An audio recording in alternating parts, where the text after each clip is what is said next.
अब गौवा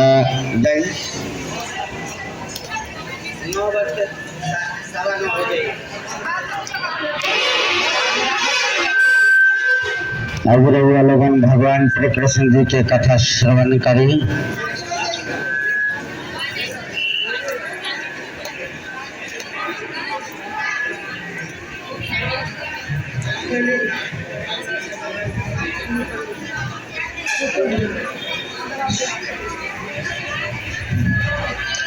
अब भगवान श्री कृष्ण जी के जन्म कथा की और हमने चलत नेशन।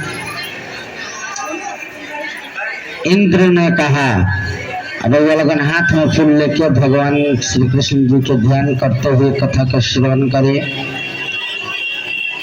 देवराज इंद्र ने कहा कि हे ब्रह्मपुत्र मुनि श्रेष्ठ सर्वशास्त्र विशारद, हे देव, व्रतों में उत्तम उस व्रत को कहिए जिस व्रत से प्राणियों को मुक्ति लाभ और ब्राह्मण उस व्रत से प्राणियों को भोग और मोक्ष भी प्राप्त हो।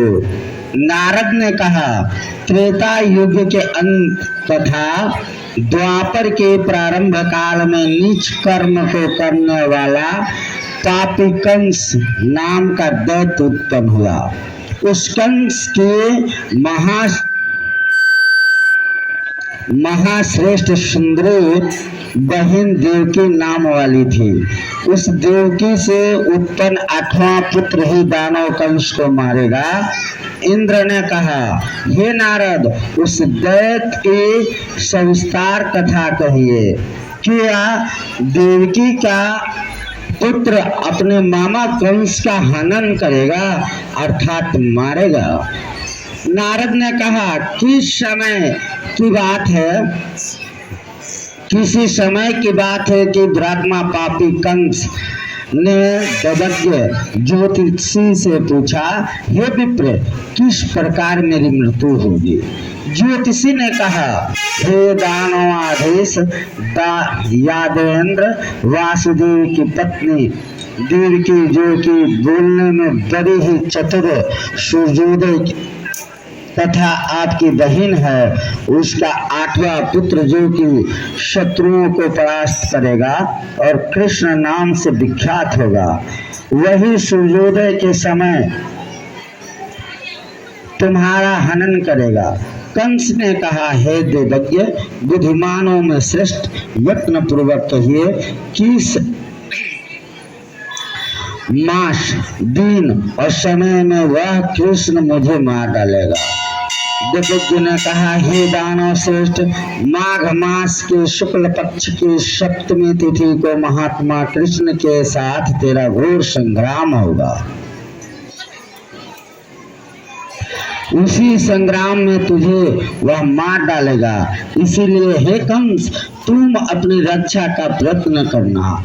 नारद ने कहा, हे शक्र, हे देवज्ञ, ये कहने पर कंस को कृष्ण मारेंगे, इसमें तनिक भी संदेह नहीं करना चाहिए। अर्थात सुरेश्वर कंस की मृत्यु देवज्ञ के बताए हुए समय पर श्री कृष्ण के हाथों से अवश्य होगी। हे मुनिपुंग, उस दैत्य की कथा कहिए और कैसे कंस की उत्पत्ति होगी, कैसे कृष्ण की उत्पत्ति होगी और कृष्ण द्वारा कैसे उसकी मौत आएगी, किस प्रकार बार बार उसके हाथ युद्ध होगा। ब्रह्मपुत्र, हे मुनिश्रेष्ठ, उस पूरी कथा को मुझसे कहिए कि कहने की कृपा कीजिए।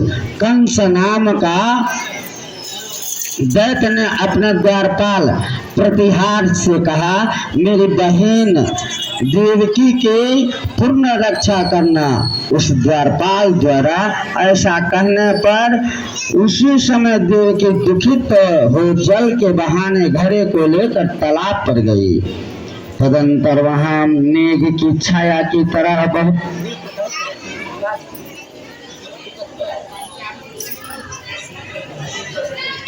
तदंतर मेघ की छाया की तरह बहुत बड़े लंबे वट वृक्ष के नीचे बैठकर वही देवकी रुदन करने लगी। उसी समय सुंदर रंगी यशोदा नाम की स्त्री ने आकर देवकी के प्रति सुंदर वाणी द्वारा कहा, हे कांते, क्यों कर बारंबार रुदन करती हो? हे कल्याणी, अनुग्रह पूर्वक मुझसे कहो। उस दुखित देवकी ने यशोदा के प्रति कहा, बड़ा पापी और दुष्ट कर्म करता मेरा भाई है। उस भाई ने दुर्बुद्धि द्वारा मेरे पुत्र को मार डाला। हे नंद बलवे, इस समय मेरे गर्भ में 8वां पुत्र है, उसे भी मारेगा, इसमें संशय नहीं। वह 8वां पुत्र रूपवान तथा सुपुत्र होगा। कंस उस मेरे पुत्र को भी मारेगा। यशोदा ने कहा, हे प्रिय, हे कांते, तुम मत रो, मेरी सारंग गर्भित वाणी को सुनो। यदि मेरी कोई कन्या उत्पन्न होगी तो पुत्र के बदले उस कन्या को ग्रहण कर लेना। तदंतर यशोदा ने कहा, तुझे सुतार्थ कन्या दूंगी, सत्य सत्य कहती हूँ, ऐसा कहने लगी। तदंतर महादुष्ट कंस ने द्वारपाल से पूछा, देवकी कहाँ पर है? इस समय घर पर नहीं दिखाई पड़ती है। तदंतर द्वारपाल ने दैत्य कंस के आगे नम्रता पूर्वक कहा, हे स्वामी, जल के लिए कल्याणी देवी की तालाब पर गई है। द्वारपाल की वाणी सुनकर कंस क्रोधित होकर कहने लगा, तू इस समय जहाँ देवकी है वहां पर जा। आज्ञा पाकर उस द्वारपाल ने देवकी को देखकर यह वाक्य कहा, हे बहन, किस कारण से तुम यहाँ पर आई हो? इस प्रकार कंस के भृत्य नौकर के कहने पर देवकी ने कहा, मेरे घर में जल नहीं है, अतः मैं जल के लिए यहाँ आई हूँ। इस प्रकार द्वारपाल से कहकर देवकी अपने घर पर आ गई। इधर कंस भी अपने घर पर आकर द्वारपाल से कहने लगा, अपने घर के भीतर रहते हुए इस बहन की रक्षा करना। और अपने आप कंस भी उस देवकी की रक्षा करता था। अपनी बहन को घर के भीतर कर दरवाजे में ताले बंद कर और बाहर शूल एवं मृदंग लिए हुए दैत्यों को नियुक्त किया। इस प्रकार घर में रहकर अपने विजय मंदिर में चला गया। वहां पर भी दिन रात नहीं सोता था। इस प्रकार देवकी की रक्षा करता। इस प्रकार रक्षा करते हुए एक समय सिंह राशि के सूर्य में आकाश मंडल में जलधारी मेघों ने अपना जमाव डाला। भाद्रपद महीने के कृष्ण पक्ष की अष्टमी आधी रात को वृषभ राशि के चंद्रमा में रोहिणी नक्षत्र में बुधवार में सौभाग्य योग से संयुक्त चंद्रमा के अर्धरात्रि में उदय होने पर आधी रात के उत्तर एक घड़ी जब हो जाए तो श्रुति स्मृति पुराणोक्त फल प्राप्त होता है। इसमें तनिक भी संशय नहीं है। हे इंद्र, ऐसे विजय नामक शुभ मुहूर्त में श्री कृष्ण का जन्म हुआ और कृष्ण के प्रताप से उसी क्षण दरवाजे खुल गए। इधर द्वारस्थ अस्त्रधारी सब दैत्य मूर्छित हो गए। सो कर वासुदेव जी देवकी के आगे उठे।